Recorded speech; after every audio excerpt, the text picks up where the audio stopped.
Writers. Today we are back with you for another lesson on our essays. I know we've talked about a variety of topics, from organic foods to the H1N1 virus and a couple others. Today we are going to talk and refer to the essay on the H1N1 virus. One of the things, as you are drafting and putting together your facts and your claims and your lists, your small moment stories to back your thesis statement, is to remember to write with honesty. And sometimes that's hard because you're trying to maybe get the job done and you want to make sure you have enough facts to back your thesis statement, or take what someone has said, their opinion, and put it in to back your thesis statement. So it can be challenging, but it is one of the most important steps, which is why we've made it an entire lesson. Writing with honesty can be hard to even spot. It does take going line by line through your piece to make sure that what you've written is exactly what you want to say. It's not that you're trying to lie. That's not what we're talking about. We're talking rather, is the wording, the way that you have it, exactly how you want it? So an example I had in going back and looking at my essay on noticing the hand sanitizers, and then talking and further looking at the idea of the H1N1 virus a few years ago, was the media driving all of that for us to become a little crazy about washing our hands and hand sanitizers in all places. That's where the basis of that essay was. I think we talked about it back in lesson 3 perhaps, but if you take a look, one of my supports was, we are doing a better job of keeping our germs to ourselves. Well, in really thinking, is that backing my thesis statement, or does it have some opinion to it? I had to really ask, is this exactly what I want to say?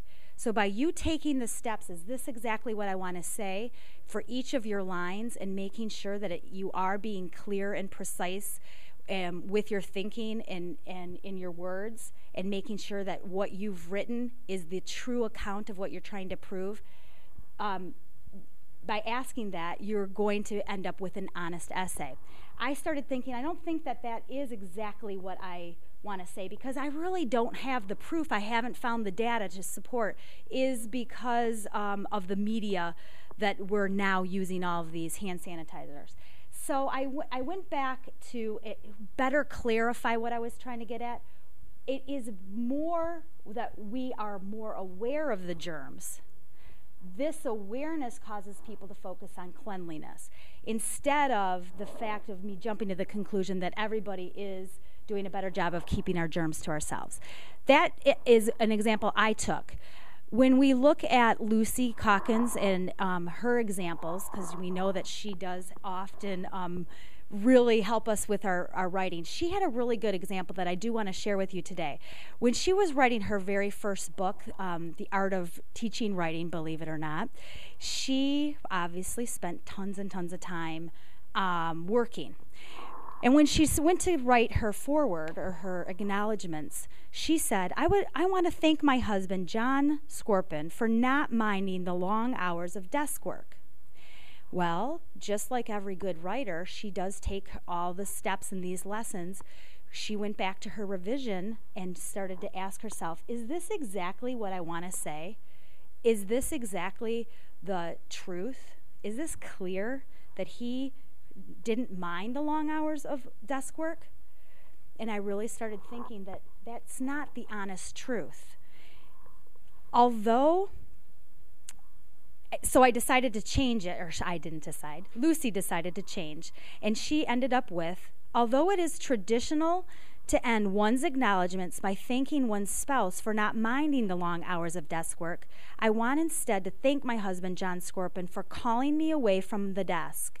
I want to thank John for the days of hiking in the Wind River Range and for the quiet adventures with our cat, dog, home, and family, which was much more clear, precise, truly honest, and showed the accountability. Her thanking her husband for the long hours, not minding the long hours, wasn't truly the truth. He obviously didn't like her probably working all the time. but rather what was the truth in that. So writers today, I ask and hope that you will go back in your writing and strive to tell the truth, write down with precise, clear, accountable, honest thinking, even when you're inventing what might have happened. Please be sure to be honest. Have a good time writing.